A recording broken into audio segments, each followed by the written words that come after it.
Shalom, saudara dan saudari yang terkasih dalam Tuhan kita Yesus Kristus. Marilah kita luangkan waktu beberapa menit untuk berkencan dengan Tuhan saat ini, agar dari hari ke hari kita semakin dekat dengan Tuhan, sehingga hidup kita semakin diberkati dan menjadi berkat. Pembacaan dari kitab Pengkhotbah bab 5 ayat 17. Lihatlah, yang kuanggap baik dan tepat ialah kalau orang makan minum dan bersenang-senang dalam segala usaha yang dilakukan dengan jerih payah di bawah matahari selama hidup yang pendek yang dikaruniakan Allah kepadanya. Sebab itulah bahagiaannya. Demikianlah sabda Tuhan, syukur kepada Allah. Saudara dan saudari yang terkasih dalam Tuhan kita Yesus Kristus, seorang pengusaha kaya raya yang super sibuk baru saja membeli sebidang tanah seluas ratusan hektar di tepi sebuah pantai. Ia pun pergi untuk meninjau lokasi tersebut. Tiba-tiba langkahnya itu dihentikan oleh suara seorang pria. "Selamat pagi kawan," ujar si pria yang sedang duduk bersantai sambil menikmati panasnya sinar matahari. Si pengusaha menoleh. "Selamat pagi. Hei, kenapa kamu di situ saja? Apakah kamu tidak punya pekerjaan?" kata si pengusaha. "Aku nelayan," jawab orang itu. Perbincangan pun berlanjut. "Kalau begitu, pergilah ke laut dan tangkaplah banyak ikan," himbau si pengusaha. "Aku sudah ke laut tadi pagi. Sekarang aku sedang menikmati hidupku sambil melepas lelah," jawab si nelayan.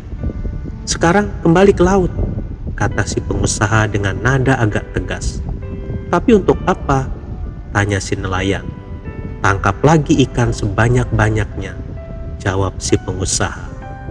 Sejenak nelayan diam, kemudian menyahut, "Terus?"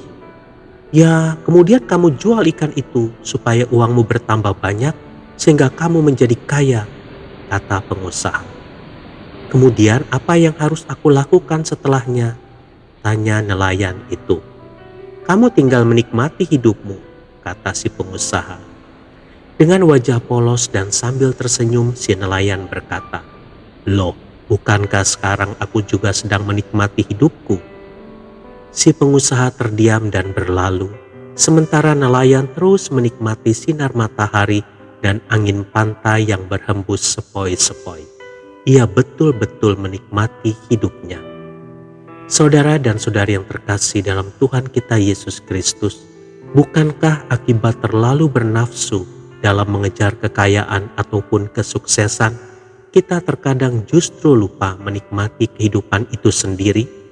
Seringkali pikiran dan waktu kita hanya terfokus pada uang, jabatan, kekuasaan, atau kesuksesan yang sedang kita raih. Kita justru tidak ada waktu untuk menikmati saat demi saat yang berlalu dalam kehidupan kita. Jadi, mari terus berupaya meraih kesuksesan. Namun jangan pernah lupa untuk meluangkan waktu menikmati kehidupan kita. Karena kehidupan ini tidak akan pernah dapat diputar kembali. Tuhan Yesus memberkati. Marilah kita berdoa dalam nama Bapa dan Putra dan Roh Kudus. Amin. Tuhan Yesus, terima kasih atas setiap berkat yang telah Kau berikan padaku. Ajarilah aku untuk mengucap syukur atas setiap berkat-Mu itu dengan menikmatinya sambil mengingat akan kebaikan-Mu. Amin. Dalam nama Bapa dan Putra dan Roh Kudus. Amin.